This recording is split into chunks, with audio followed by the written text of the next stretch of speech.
Hello everyone, आज हम पढ़ रहे हैं क्लास 7th का chapter 10th respiration in organisms. बड़ा इंटरेस्टिंग चैप्टर है, बहुत मज़ा आने वाला है इस चैप्टर को पढ़ने में। ठीक है, रेस्पिरेशन क्या होता है? मतलब सांस लेना। हम ऑर्गेनिजम्स में कैसे सांस लेते हैं। ऑर्गेनिज्म मतलब अर्थवॉर्म के बारे में बात करेंगे, कॉकरोच के बारे में बात करेंगे, एक्वेटिक एनिमल्स के बारे में बात करेंगे। हम अपनी बात क्वेश्चनिंग इंटरेस्टिंग बनाती है एक चैप्टर को कि हम ब्रीद क्यों करते हैं। ठीक है, अगर हम रनिंग कर रहे हैं तो उसके बाद हम फास्ट ब्रीद क्यों करने लग जाते हैं। तो breathing is a part of respiration, मतलब जो हमारी ये एक्टिविटी है, जो ये प्रोसेस है, सांस लेने की जो क्रिया है, उसका एक पार्ट है ब्रीदिंग। ठीक है, ब्रीदिंग मतलब इनहेल करना और एक्सहेल करना, उसके बाद है कि हम सांस क्यों लेते हैं। व्हाई डू वी रिस्पायर, क्या ज़रूरत है हमें सांस लेने की। ठीक है, हमने एक चीज़ पढ़ी थी, जितने भी ऑर्गेनिजम्स होते हैं वो मेड किस चीज़ से बने होते हैं, माइक्रोस्कोपिक यूनिट से बने होते हैं, जिन्हें कहते हैं हम सेल्स। ठीक है, एक सेल जो होता है वो एक स्मॉलेस्ट स्ट्रक्चरल फंक्शनल यूनिट होती है ऑर्गेनिज्म की। कैसी यूनिट होती है? सेल क्या होता है? स्मॉलेस्ट स्ट्रक्चरल, मतलब छोटा, सबसे छोटा स्ट्रक्चर, और ऐसा जो फंक्शन करता है। तो फंक्शनल यूनिट भी सबसे छोटी हमारी क्या होती है? सेल। एक ऑर्गेनिज्म के अंदर cell is a smallest structural and functional unit of an organism. हर सेल का परफॉर्म करने का कोई ना कोई फंक्शन होता है।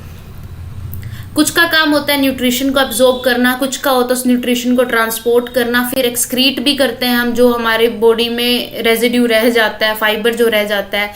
रिप्रोड्यूस करना भी हमारा एक फंक्शन है। ठीक है, हमारे इन सब चीज़ों के लिए अलग अलग सेल्स रिस्पॉन्सिबल होते हैं। इन सब कामों को परफॉर्म करने के लिए, इन सब फंक्शंस को परफॉर्म करने के लिए हमारे सेल्स को किस चीज़ की ज़रूरत होती है? एनर्जी। ठीक है, हमें खाने के लिए, स्लीपिंग के लिए, पढ़ने के लिए, हर चीज़ के लिए हमें किस चीज़ की ज़रूरत होती है? एनर्जी की रिक्वायरमेंट होती है। ठीक है, और फूड क्या स्टोर करता है? एनर्जी स्टोर करता है। ठीक है, फूड क्या स्टोर करता है? एनर्जी स्टोर करता है, जो रेस्पिरेशन के दौरान रिलीज होती है। लिविंग ऑर्गेनिजम्स रिस्पायर करते हैं एनर्जी लेने के लिए, किससे? फूड से। ठीक है, लेकिन फूड का एनर्जी देना वो रेस्पिरेशन पे कैसे डिपेंडेंट है, ये हम पढ़ेंगे। ठीक है, हम एयर लेते हैं, हम क्या ब्रीद करते हैं? एयर लेते हैं। ब्रीद इन ब्रीद आउट की बात हुई थी कि सांस लेना और छोड़ना। ब्रीद इन करते हैं हम, ठीक है, एयर। तो उसमें क्या होती है? एयर को ब्रीद इन करेंगे, किसको ब्रीद क्या करेंगे? एयर का ब्रीद इन मतलब सांस लेंगे। ठीक है, इनहेल करेंगे। ठीक है, उस ब्रीद इन में, इस एयर के अंदर हमारे पास क्या होती है? ऑक्सीजन, O2 लिख सकते हैं हम इसे। और जो हम ब्रीद आउट करते हैं, अब एयर को हम ब्रीद इन भी कर रहे हैं और क्या कर रहे हैं? ब्रीद आउट भी कर रहे हैं। और ब्रीद आउट का में क्या निकल रहा है हमारा? कौन सी एयर निकल रही है? CO2। ठीक है, तो एक तो ये है, जो एयर है, the air we breathe in is transported to all part of the body. पूरी बॉडी में वो ट्रांसपोर्ट होती है, जो एयर हमने कंज्यूम की है, जो ऑक्सीजन हमने ली है, अल्टीमेटली हर सेल के पास पहुंचती है। तो एयर क्या करती है? ऑक्सीजन क्या करती है? O2 का काम क्या होता है? O2 क्या किस चीज़ में हेल्प कर रही है? O2 हेल्प करती है फूड को ब्रेक डाउन करने में, फूड को ब्रेक डाउन करने में। इसलिए हम कह रहे थे कि फूड का काम होता है एनर्जी को स्टोर करना, और O2 का काम होता है उसे रिलीज कराना, उस एनर्जी को रिलीज करना। ठीक है, तो रेस्पायरेशन उसमें हेल्प करता है एनर्जी को रिलीज करवाने में। तो रेस्पायर का मतलब क्या है? हम ब्रीदिंग कर रहे हैं। ब्रीद इन क्या कर रहे हैं? ऑक्सीजन इनटेक कर रहे हैं। ऑक्सीजन पूरी बॉडी में जा रही है, हमारी पूरी बॉडी में जो ऑक्सीजन जा रही है हर सेल तक जा रही है। तो उस फूड को क्या कर रही है? फूड के साथ O2 मिलती है। ठीक है, उसे क्या करती है? उस सेल को एनर्जी रिलीज करती है। तो क्या रिलीज करती है? एनर्जी रिलीज करती है। फूड के साथ जब ऑक्सीजन मिलती है तो क्या रिलीज करती है? एनर्जी। ये जो पूरा प्रोसेस है, इसे क्या कहते हैं? एक सेल्यूलर, इसे क्या बोलते हैं? Cellular respiration. इसे क्या बोलते हैं? Cellular respiration. ठीक है, सेल्यूलर रेस्पिरेशन कहाँ होती है? हर सेल में होती है, ऑर्गेनिज्म के हर सेल में होती है, और ऑल ऑर्गेनिजम्स में होती है। ठीक है, सभी ऑर्गेनिजम्स में होती है। अब बात आती है दो तरह की रेस्पिरेशन हमारे पास। रेस्पिरेशन के 2 टाइप हैं। कैसे 2 टाइप है? On the basis of oxygen के हिसाब से 2 तरीके की है। अगर ऑक्सीजन की प्रेजेंस है, प्रेजेंस ऑफ O2, ये प्रेजेंस है। ठीक है, प्रेजेंस ऑफ O2 है तो उसे बोलते हैं एरोबिक रेस्पिरेशन। ठीक है, अगर एब्सेंस है माइनस एब्सेंस ऑफ O2 है तो उसे बोलते हैं एनारोबिक। मतलब एनारोबिक रेस्पिरेशन। इतनी बात क्लियर है? एरोबिक रेस्पिरेशन और एनारोबिक रेस्पिरेशन। एरोबिक रेस्पिरेशन में क्या होता है? एरोबिक रेस्पिरेशन में क्या होता है? हमारा ग्लूकोज होता है, ग्लूकोज होता है। ग्लूकोज मतलब क्या है? हमारा फूड। क्या होता है? हमारा फूड होता है। फूड किसकी प्रेजेंस में टूट रहा है? एरोबिक में, ऑक्सीजन की प्रेजेंस में। ऑक्सीजन की प्रेजेंस में टूट कर क्या बना रहा है? एनर्जी। सबसे मेन चीज तो हम एनर्जी के लिए लड़ रहे हैं अभी, एनर्जी, वाटर। और हम बाहर क्या निकालते हैं? Carbon dioxide. तो कार्बन डाइऑक्साइड भी यहीं से हमारी कुछ तो सेल रिलीज करते हैं और कुछ ऑक्सीजन में हमने इनटेक की होती है वो बाहर जाती है। अभी के लिए ये देखो कि फूड के साथ ऑक्सीजन ऐड होती है तो क्या बनता है? एनर्जी बनती है, वाटर बनता है और CO2 बनता है। ठीक है, ये हमारा काम हो गया एरोबिक रेस्पिरेशन का। एनारोबिक रेस्पिरेशन में क्या होता है? ठीक है, एनारोबिक रेस्पिरेशन में क्या होता है? एनारोबिक रेस्पिरेशन में होता है फूड लिया, फूड की क्या हो रही है? एब्सेंस ऑफ ऑक्सीजन है, absence of O2, O2 present नहीं है। ठीक है, एब्सेंस ऑफ ऑक्सीजन में क्या हो गया? यहाँ पे हमने प्लस किया मतलब प्रेजेंस, यहाँ पे एब्सेंस माइनस किया। एब्सेंस ऑफ ऑक्सीजन में क्या हो रहा है? अल्कोहल बन रही है। क्या बन रही है? अल्कोहल बन रही है और कार्बन डाइऑक्साइड बन रही है और एनर्जी बन रही है। ये बात समझ में आई? यहाँ पे एनर्जी यहाँ पे भी बन रही है, कार्बन डाइऑक्साइड यहाँ पे बन रही है, लेकिन यहाँ पे क्या बन रहा है? अल्कोहल बन रहा है वाटर की जगह पे। यहाँ पे अल्कोहल को हम OH से डिनोट करते हैं। ठीक है, अल्कोहल को हम OH से डिनोट करते हैं और वाटर को हम H2O से। तो ये फर्क है यहाँ पे। ठीक है, अब बात करते हैं कि ये किस किस में होता है? ये ऑलमोस्ट सारे ऑर्गेनिजम्स में होता है। ह्यूमंस में होता है, ठीक है, बर्ड्स में होता है, रेप्टाइल्स में होता है, यही सब होता है हमारे अंदर। लेकिन ये एनारोबिक रेस्पिरेशन का एग्जाम्पल, सबसे बड़ी एग्जाम्पल हमारे पास क्या है? ईस्ट। सिंगल सेल्ड और यूनिसेलुलर होता है। यूनिसेलुलर का मतलब होता है सिंगल सेल, यूनि का मतलब होता है यूनिसेलुलर। ठीक है, यूनिसेलुलर, सेलुलर का मतलब तो सेल ही हो गया। ठीक है, यूनि का मतलब क्या होता है? सिंगल। एक हमारे पास होते हैं जो हम हैं, ह्यूमंस हैं, हम हैं मल्टी सेलुलर। क्या है? Multi cellular.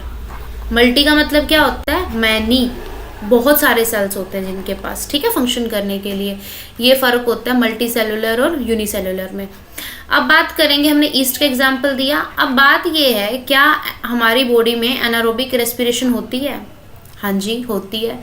कब होती है? जब हमारी बॉडी के पास ऑक्सीजन की कमी होती है। तो हमारी बॉडी में क्या होती है?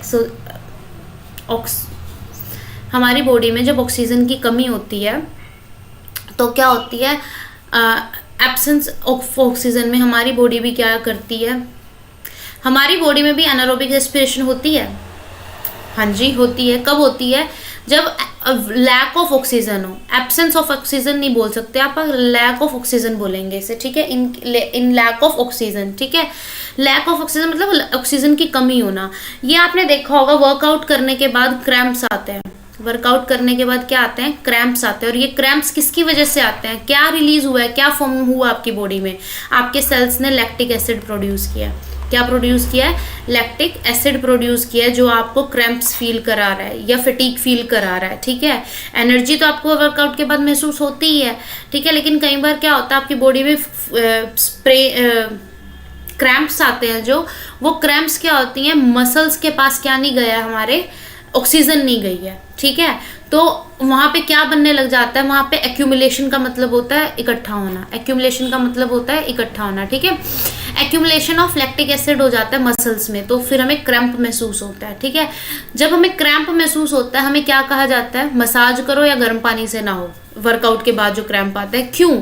दोनों चीजें क्या करती हैं? दोनों चीजें, मसाज और वो हॉट वाटर बाथ, दोनों के दोनों क्या इंक्रीज करती हैं? सर्कुलेशन ऑफ ब्लड इंक्रीज करती हैं। मसाज करने से क्या होता है? आपकी बॉडी में इंप्रूव क्या होता है? सर्कुलेशन। सर्कुलेशन ऑफ ब्लड का मतलब है कि जो फ्लो है आपकी बॉडी में ब्लड का, वो इंक्रीज हो जाता है। तो जो सप्लाई आपकी जो इनटेक कर रहे हो ऑक्सीजन का, वो आपकी मसल्स तक जाने लग जाता है, वो इंक्रीज हो जाता है जब आप मसाज करते हो या हॉट वाटर बाथ लेते हो। ठीक है, तो उससे क्या होता है? लैक्टिक एसिड किस में टूटने लग जाता है? वाटर में, और तो वाटर में और कार्बन डाइऑक्साइड में। तो लैक्टिक एसिड किस में टूटता है? लैक्टिक एसिड के को अगर हम ऑक्सीजन प्रोवाइड करा दें तो वो किस में टूटता है? CO2 और वाटर में। ठीक है, इतनी बात, क्योंकि एनर्जी तो हमारे पास पहले थी, एनर्जी तो हमने देखा ना कि ये हम देख के आ चुके हैं ना कि फूड में अगर ऑक्सीजन डालो तो एनर्जी H2 और CO2 बनता है। एनर्जी तो हमारे पास इस एनारोबिक में भी बन रही है, यहाँ पे एनर्जी तो बन रही है लेकिन लैक्टिक एसिड बन रहा है, क्योंकि यहाँ पे CO2 और H2 नहीं बन रहा due to the lack of oxygen. लेकिन जब लैक्टिक एसिड को हमारे को ऑक्सीजन मिल जाती है मसल्स में, तो वो यही दो चीजें बनाते हैं, CO2 और H2O। एक तो ये बात हो गई। चीज रह गई है यहाँ पे जो इम्पोर्टेंट है, वो है ईस्ट। हमने बताया सिंगल सेल्ड ऑर्गेनिज्म है, ठीक है, एनारोबिक होता है। और ईस्ट को हम यूज किस चीज में करते हैं? फर्मेंटेशन के लिए ब्रेड्स में यूज करते हैं ईस्ट, क्या? क्योंकि उन्हें फर्मेंट कराना होता है। अल्कोहल बनाने में यूज करते हैं, वाइन और बियर बनाने में ईस्ट का यूज होता है। तो फर्मेंटेशन का प्रोसेस हमें जहां भी कराना होता है वहां पे हम क्या यूज करते हैं? ईस्ट यूज करते हैं, ठीक है, क्योंकि हम उसको कवर कर देते हैं ऊपर से। और जब कवर कर देते हैं तो लैक ऑफ ऑक्सीजन में भी अपना काम एब्सेंस ऑफ ऑक्सीजन में भी ईस्ट अपना काम कर देती है, क्योंकि उसे अल्कोहल ही तो प्रोड्यूस करनी है, तो वो अल्कोहल प्रोड्यूस कर देती है। अब बात नेक्स्ट टॉपिक है हमारा जिसे हम कर रहे हैं, वो है ब्रीदिंग, ठीक है। कौन सा टॉपिक है? ब्रीदिंग। और ब्रीदिंग हमारे पास, ब्रीदिंग में ना, ब्रीदिंग कंटेन्स 2 प्रोसेस, मतलब एक पूरा, वैसे तो ब्रीदिंग अपने आप में होल प्रोसेस है, लेकिन एक होता है ब्रीद इन, जब इन होता है, और एक होता है ब्रीद आउट, ठीक है। इनको बोलते हैं इनहालेशन, इनको क्या बोलते हैं? इनहेलेशन। और एक्सहेलेशन किस चीज को बोलते हैं? आउट को, एक्सहेलेशन, ठीक है। इनको मतलब अंदर आना, EX का मतलब एग्जिट करना, ठीक है, बाहर निकलना, आउट, ठीक है। इनका मतलब, इन आउट का मतलब समझ में आ गया। इनहेलेशन और एक्सहेलेशन को कैसे दिमाग में रखेंगे? पहले तो हम अपना प्रोसेस ऑब्जर्व करते हैं, हमें कैसे लगता है कि हम सांस लेते हैं। हमें लगता है, सबको पता है हमारे फेफड़े होते हैं, ठीक है, इतना सबको पता है। नाक से हम सांस लेते हैं, नाक से सांस जाता है गले में, गले से किस तरफ जा रहा है? लंग्स में जा रहा है एयर, ठीक है, ऐसे हमारी एयर मूव करे, इतना तो हम सबको पता है, ठीक है। जब हम सांस लेते हैं, हमारी चेस्ट और एब्डोमेन एरिया अगर ले रहे हैं तो बाहर की तरफ आता है, आउटवर्ड मूव करता है। और जब हम एक्सहेल कर रहे हैं, मतलब सांस छोड़ते हैं, तो हमारी चेस्ट जो होती है वो कंप्रेस होती है अंदर की तरफ, और साथ के साथ स्टमक भी हमारा अंदर जाता है। इतनी बात ऑब्जर्वेशन हम सबकी है। मतलब क्या है? Air rich in oxygen gives out rich in carbon dioxide with the help of respiratory organ. Respiratory organ, ठीक है, पूरा हमारे नेजल कैविटी, नेजल चैम्बर से लेके, नेजल चैम्बर से कहाँ तक? लंग्स तक। लंग्स के आगे भी एलोविलाई होती हैं, उन तक, ठीक है। कैसे मूव करता है ये जो मूवमेंट है, ये होल प्रोसेस, ये रेस्पिरेटरी ऑर्गन्स में आता है। अब देखो, rich air oxygen give out. Inhalation में है क्या? इनहेलेशन में है कि एयर जिसके पास मैक्सिमम क्या है? O2, मैक्सिमम O2, ये इनहेल कर रही है। एक्सहेल क्या कर रही है? एक्सहेल क्या कर रही है? वो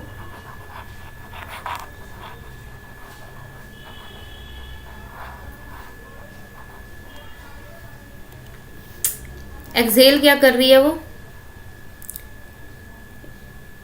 air rich in CO2, rich in CO2। अब इनहेलेशन में जब बात कर रही है, air rich in oxygen intake air का हो रहा है जिसमें वो ऑक्सीजन की मात्रा ज़्यादा है, ठीक है, उसे कहते हैं इनहेलेशन। जब कार्बन डाइऑक्साइड को बाहर छोड़ रहे हैं जिसमें कार्बन डाइऑक्साइड की मात्रा ज़्यादा है, उसे बोलते हैं एक्सहेलेशन। जब inhalation exhalation, inhalation exhalation, inhalation exhalation, जब ये प्रोसेस कंटिन्यू रहता है, इस प्रोसेस को हम क्या कहते हैं? ब्रीदिंग। क्या बोलते हैं इस प्रोसेस को? ब्रीदिंग, ठीक है। अब एक होता है ब्रीदिंग रेट। एक नॉर्मल पर्सन एक कितनी देर में, 1 मिनट में कितनी ब्रीद लेता है, कितने सांस लेता है, उसको बोलते हैं रेट। देखो अभी यहाँ रेट है और यहाँ पे टाइम की बात हुई है। मैंने क्या कहा था? पर टाइम के हिसाब से जब कोई चीज़ बात हो रही है उसे हम रेट बोलते हैं। बताया था ना लास्ट चैप्टर में, पर्कोलेशन में भी बताया था ना, पर्कोलेशन ऑफ वाटर में, तो उसमें पर्कोलेशन रेट हमने पढ़ा था। अब हम ब्रीदिंग रेट पढ़ रहे हैं, तो रेट में भी क्या है? पर मिनट। पर मिनट क्या? ब्रीदिंग, ब्रेथ पर मिनट हमारा जो होगा उसको क्या बोलेंगे हम? अपना यहाँ लिखती हूँ, ब्रेथ पर मिनट जो होगी उसे क्या बोलेंगे? Breathing rate. During breathing inhalation exhalation alternatively होते रहते हैं, पहले इनहेल फिर एक्सहेल इनहेल। तो ये है पूरी ब्रीदिंग का सर्कल क्या बनता है, इनहेलेशन प्लस एक्सहेलेशन। ये पूरा एक ब्रेथ है, क्या है ये पूरे एक ब्रेथ है, ठीक है।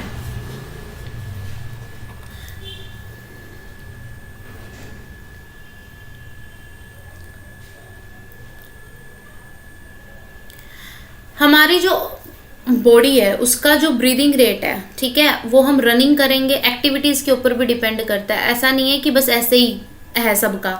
अगर आप सो रहे हो, if are you are sleeping में अलग है, एक्टिविटी कर रहे हो कोई तो अलग है, नॉर्मल आप रनिंग कर रहे हो तो आपका अलग है। तो ब्रीदिंग रेट अलग होता है और हर ऑर्गेनिज्म का अलग होता है। डॉग्स का ब्रीदिंग रेट बहुत हाई होता है, ठीक है, और जो टर्टल्स हैं उनका ब्रीदिंग रेट बहुत लो होता है, टर्टल्स का लो होता है, ठीक है। डॉग का क्या होता है, दैट्स वाई उनका लाइफ स्पैन भी क्या होता है, कम होता है। डॉग्स का लाइफ स्पैन कम होता है और टर्टल्स का मैक्सिमम होता है। तो इसका मतलब क्या है, ब्रीदिंग रेट डिटरमाइन कर क्या आपका लाइफ स्पैन डिटरमाइन कर रहा है, बिल्कुल कर रहा है। जितनी स्लो ब्रेथ लेंगे उतनी ही ज़्यादा आपकी बॉडी में फ्री रेडिकल्स खत्म होंगे। जितने ज़्यादा फ्री रेडिकल्स खत्म होंगे उतनी ज़्यादा आप एंटी एजिंग की तरफ जाते हैं, ठीक है। एंटी एजिंग बेसिकली है ही ये कि आपकी बॉडी में फ्री रेडिकल्स ना हो, ठीक है, और प्योरली ऑक्सीजन आपकी बॉडी में प्रेजेंट हो।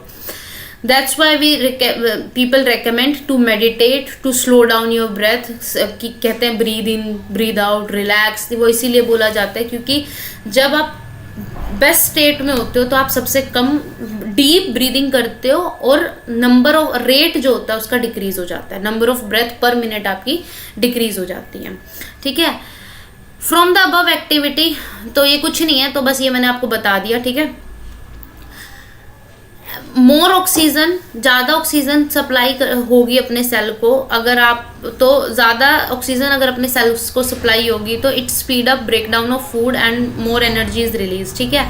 जितना ज़्यादा आप सब ऑक्सीजन दोगे उतना ज़्यादा आपका फूड का ब्रेक डाउन होगा, उतनी ज़्यादा एनर्जी आपकी रिलीज होगी। दैट्स वाई हमें फिजिकली एक्टिविटी के बाद हंग्री फील होता है, ठीक है। तो उसके बाद next topic we have how do we breathe, हम सांस लेते कैसे हैं। अब जो वो प्रोसेस बात किया था ना पूरा नेजल कैविटी, जो वो पूरा प्रोसेस बात किया था ना कि नेजल कैविटी नोस्ट्रल से लेके हमारे लंग्स तक, लंग्स के भी आगे हमारा जब मूव करता है एल्वेओलाई तक, जो मूवमेंट ऑफ एयर होती है वो सब पढ़ेंगे अब हम इसके अंदर, ठीक है। अब एक चीज़ देखो, हम जो इनहेल करते हैं तो ये सब जो बातें हमने की थी कि राइज अप होता है चेस्ट का, डायफ्राम अभी बताया नहीं है, तो अभी चलो देखो, ये हमारा डायग्राम है, ठीक है। हमारा नोज़ है, हमारा नोज़ वाला एरिया है, ये नोज़ वाला एरिया है, ठीक है। ये हमारा थ्रोट है, ठीक है। ये हमारी चेस्ट है। तीन भागों में बांट दिया हमने अपने एरिया को। अब देखो सबसे पहले क्या है, हम अपने नेजल पैसेज है, ठीक है, जो हमारे नोज के जो नोस्ट्रिल्स होती हैं, नोस्ट्रिल्स होती है हमारे पास दो, एक में इनहेल, एक से एक्सहेल, मतलब एक से पहले आप इनहेल एक्सहेल कर रहे हो तो फिर सेकंड वाली वर्क करना शुरू करती है, ठीक है। तो नोस्ट्रिल्स हमारी दो होती हैं, ठीक है। नोज पे एक नोज में दो नोस्ट्रिल्स होती हैं, मतलब जो हमारी दो बाहर से दिखती हैं, जो दो नोस्ट्रिल्स बोलते हैं उन्हें, ठीक है, दो ओपनिंग जो दिखती है उन्हें नोस्ट्रिल्स बोलते हैं। अब ये नेजल पैसेज, अब यहाँ पे दिखाया कि अब ये नेजल पैसेज हमारा नाक हमारे गले से कनेक्टेड होता है, ये बात हमें पता है, ठीक है, और हमारी ओरल कैविटी से भी अटैच होता है, ये भी हमें पता है, क्योंकि जब हम कई बार खाना खाते हैं या पानी कफ होती है हमें पानी पीते हुए, तो वो सारा नेजल चैम्बर में आ जाता है हमारे, ठीक है, नोस्ट्रिल्स में आ जाता है। तो इसलिए तो कंफर्म है कि जो हमारी नोस्ट्रिल्स है वो हमारे थ्रोट, गले से और ओरल कैविटी, ओरल होता है माउथ, ठीक है, माउथ कैविटी से आपके अटैच होती है। इतनी बात समझ में आई। ओरल कैविटी के बाद अब बात करते हैं अपर थ्रोट की। अपर थ्रोट में हमारे होते हैं फेरिंग्स, क्या बोलते हैं, फेरिंग्स। उसके बाद फेरिंग्स से निकल के, थ्रोट से निकल के, ठीक है, थ्रोट से निकल के हमारी बॉडी में क्या जाता है, लंग्स में जाती है। अब एक चीज़ देखो, जहाँ पे लंग्स शुरू होते हैं उससे पहले ये जो रिंग्स बनी होती हैं इनको बोलते हैं ट्रैकिया। क्या बोलते हैं? ट्रैकिया। ठीक है, इसके पीछे से हमारी पाइप जा रही होती है, तो ये बोन स्ट्रक्चर है ट्रैकिया। ठीक है, ट्रैकिया किससे अटैच होता है? रिब से अटैच होता है। ये हमारी क्या है? पसलियाँ, जिन्हें हम बोलते हैं। पसलियों को क्या बोलते हैं? रिब्स। पसलियों के अंदर हमारे लंग्स और हार्ट हमारा यहाँ होता है। ठीक है, रिब्स का मेन फंक्शन ही ये है कि हमारे जो सॉफ्ट ऑर्गन्स है ना, सॉफ्ट ऑर्गन्स और इम्पोर्टेंट ऑर्गन्स हैं उनको बचा के रखे। हमारा लीवर यहाँ होता है। ठीक है, हमारा लीवर यहाँ होता है। तो अब एक चीज़ देखो कि हमारे जितने भी सॉफ्ट ऑर्गन्स हैं सारे रिब के अंदर आ रहे हैं। यहाँ हमारा एब्डोमेन होता है, डायफ्राम, यहाँ हमारा एब्डोमेन होता है। क्या होता है यहाँ पे? एब्डोमेन। एब्डोमेन होता है क्या? बताओ बताओ, एब्डोमेन क्या होता है? स्टमक को बोलते हैं। ठीक है, ठीक है, उसके बाद ये है, लेकिन ये वाली जो चीज़ है, ये वाली चीज़ क्या है? डायफ्राम। इसे क्या बोलते हैं? डायफ्राम। ये डायफ्राम इनहेल और एक्सहेल पे चेंज होता है। डायफ्राम एक्सपेंड होता है जब हम इन करते हैं, इनहेल करते हैं। ठीक है, अपनी पोजीशन पे वापस जाता है।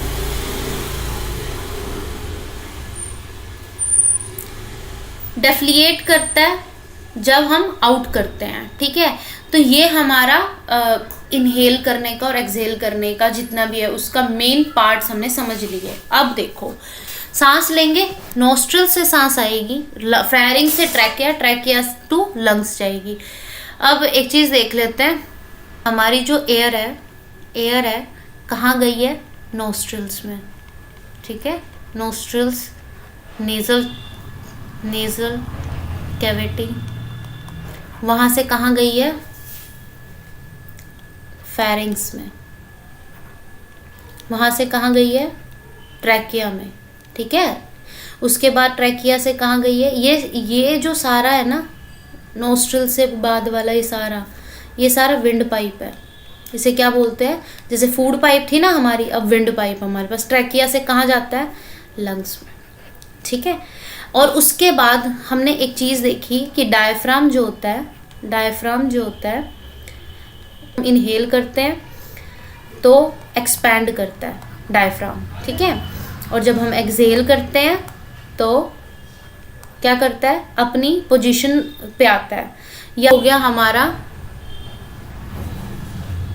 जो हमने पढ़ा रेस्पिरेशन कैसे होती है। ठीक है, ये आप बस यही लिख रखे कि यू कैन फील, कि आप अगर हाथ रख के देखो तो एक्सपेंशन होती है और इनहेल में, और जो हम एयर इनहेल करते हैं, ठीक है, उसमें कितने सारे अनवांटेड पार्टिकल्स होते हैं, स्मोक, डस्ट, पोलन ग्रेन्स, पता नहीं क्या क्या होता है ना, जब हम इनहेल करते हैं तो। लेकिन हमारे जो हेयर्स प्रेजेंट होते हैं ना नेजल कैविटी में, नोस्ट्रल्स में जो हेयर्स प्रेजेंट होते हैं वो उसमें ट्रैप हो जाते हैं। तो इनका काम क्या होता है? नेजल कैविटी के हेयर्स का काम होता है फिल्टर करने का। क्या करने का? फिल्टर करने का। और वो बाहर कैसे आते हैं? ठीक है, या तो आपको इरिटेट करने लग जाते हैं नेजल कैविटी, तो उसके क्या होता है? स्नीज होता है, और स्नीज से क्या होता है कि फॉरेन पार्टिकल या डस्ट जितने भी आए होते हैं वो क्लीन कर देते हैं, या आप मैन्युअली खुद अपने नोस्ट्रल्स को क्लीन करते हो। ठीक है, ये दिखा रखा है कि डायफ्राम मूव डाउन करता है जब, और रिब्स मूव आउट हो जाती हैं जब एयर अंदर जाती है। लेकिन जब एयर बाहर जाती है तो रिब्स अपनी पोजीशन में चली जाती है और डायफ्राम भी अपनी पोजीशन में वापस मूव कर जाता है। ठीक है, उसके बाद बात करते हैं हम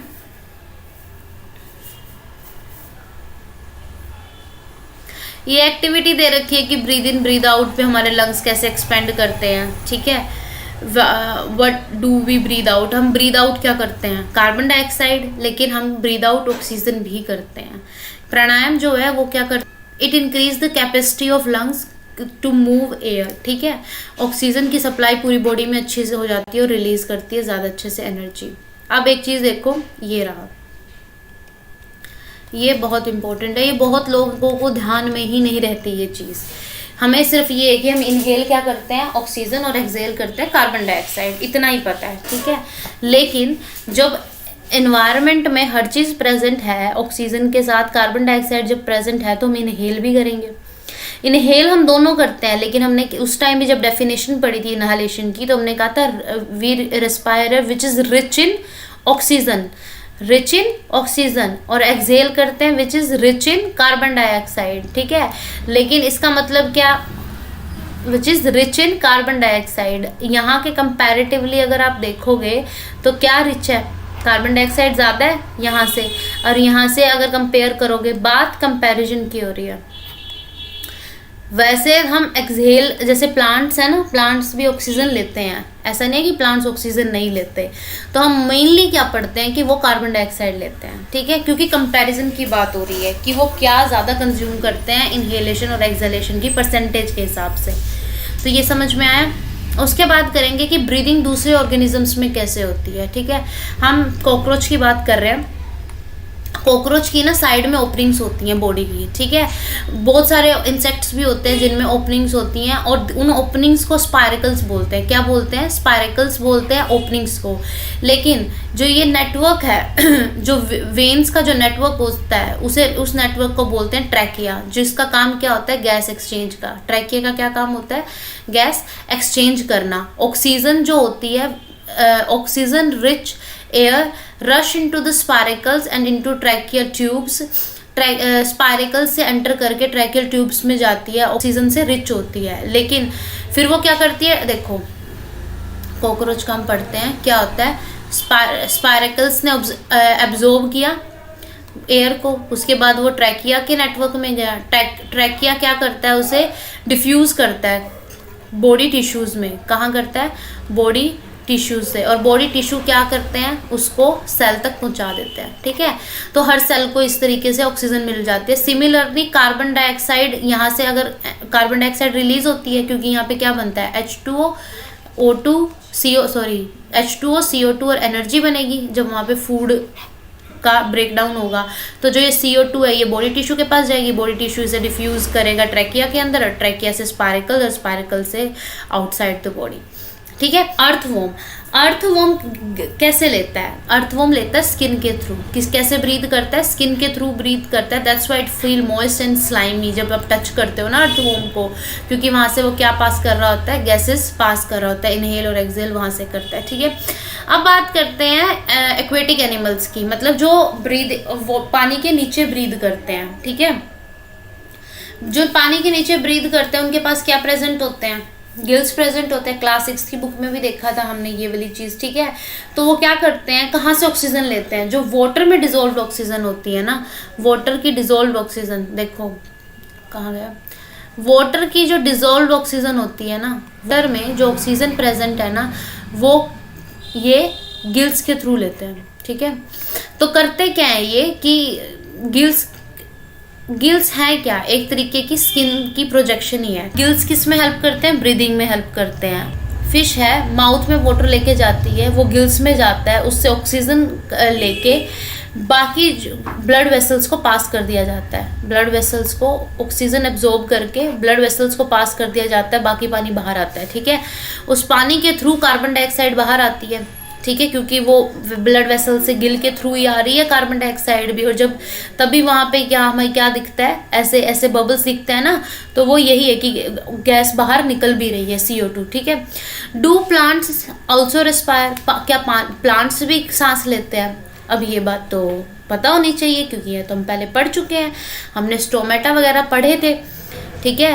अगर एक बात बताओ, एयर कंज्यूम कर रहा है कोई भी ऑर्गेनिज्म, ठीक है, या कोई भी प्लांट, तो आई थिंक उसे रेस्पिरेशन ही बोलेंगे ना हम।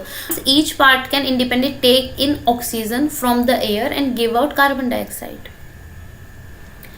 प्लांट्स के टाइनी जो पोर्स होते हैं, टाइनी पोर्स जो होते हैं स्टोमेटा, वो एक्सचेंज करते हैं ऑक्सीजन को और कार्बन डाइऑक्साइड को। बताया था ना, ये वाले शेप के जो बीन शेप के होते हैं, यहाँ पे ये स्टोमेटल ओपनिंग्स होती हैं, ठीक है।